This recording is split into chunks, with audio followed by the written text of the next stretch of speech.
حضور فرماتے ہیں، رب فرماتا ہے سورۃ فاتحہ آدھی میری ہے آدھی میرے بندے کی ہے۔ جب اس نے کہا الحمدللہ رب العالمین الرحمن الرحیم مالک یوم الدین ایاک نعبد و ایاک نستعین، جب یہاں تک وہ لفظ کہتا ہے تو یہ حصہ میرا تھا۔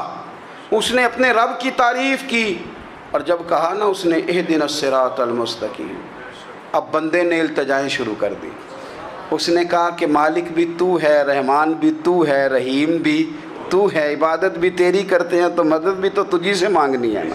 اب مہربانی فرمانا اہدنا الصراط المستقیم، ہمیں سیدھا راستہ دکھا دے، صراط الذین انعمت علیہم، ان لوگوں کا راستہ دکھانا جن پر تو نے انعام کیا ہے، غیر المغضوب علیہم ولا الضالین، ان کے راستے پہ نہ چلانا جن پر تیرا غضب ہوا، جو گمراہ ہو گئے ان کے راستے۔